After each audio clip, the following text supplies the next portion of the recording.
Are you sick of wasting your time scrolling on your phone? Are you wanting to tap back into your creative side but you don't know where to start?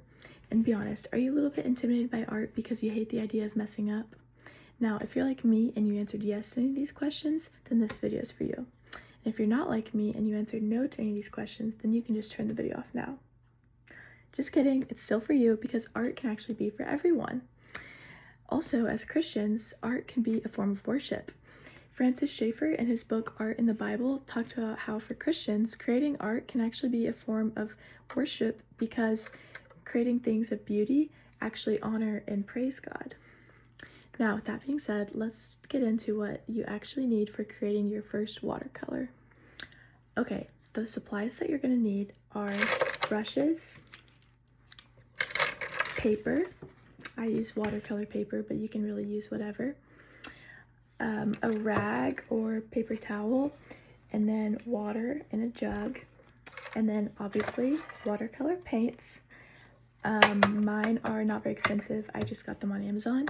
And then you're also going to need a pencil, and then I like to use a palette to mix my colors together. Okay, so the first step is for you to trace out your design with a pencil. And now I just got a little bit of water on my paper, but it's totally fine.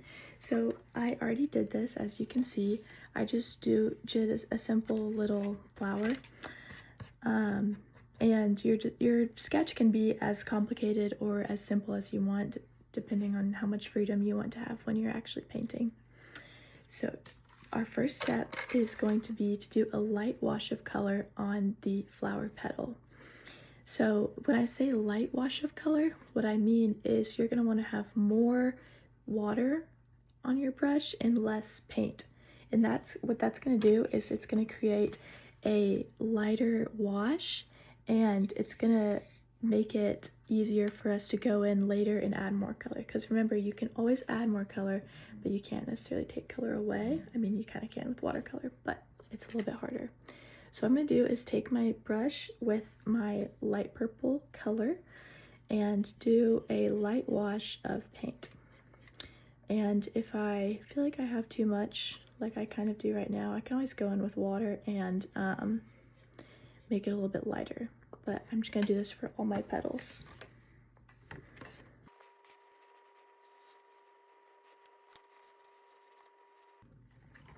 Also, it's okay if everything's not totally perfect, because I feel like that's kind of the beauty of watercolor. And also, you can go in later and kind of clean it up.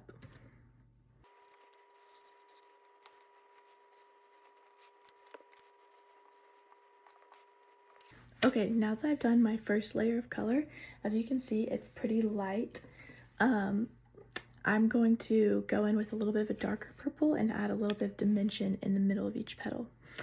But it's important to note that if you were going to do a layer of like something on the background, like add stripes, which I might do later, or you know, go over something that you wouldn't necessarily want the colors to bleed together, then it's really important that you wait for it to dry 100% before going over it again, because otherwise the paints will kind of bleed together and it'll turn to this yucky brown color. So now what I'm going to do is take just a little bit of a darker purple. You can also just use the same color, just get more paint on your brush, and I'm just going to put this right in the center of my petal. And I'm going to get a little bit of water on my brush to kind of just blend that out. Doesn't have to be perfect, but just get a little bit of something else going on. And I'm going to do that with each petal.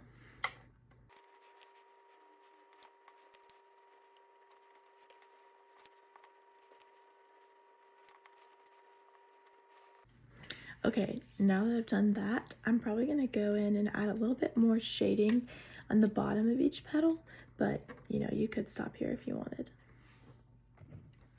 Okay, now that my paint is pretty much all the way dry, I'm going to go in with a darker color around the center of my flower, and then I'm going to do my stem. So I think I'm going to just do a dark blue, or maybe this kind of reddish purple, just for something a little bit different. And for this, I'm not really doing anything fancy. I'm just gonna paint the center. Do you get it? And I don't really love that color, but it'll do. Okay, now I'm going to take a different shaped brush, this one should be good, and do a little green stem. And now if I was feeling kind of crazy, I could do like a weird color stem just for, you know, just for fun, but I'm just gonna do something normal. And for this you want to have a pretty thick line, like more paint and less water, because, you know, it's a stem, it's not like, doesn't have any gradient or anything. So I'm gonna go over it a couple times with my paint, and then same thing for my leaves.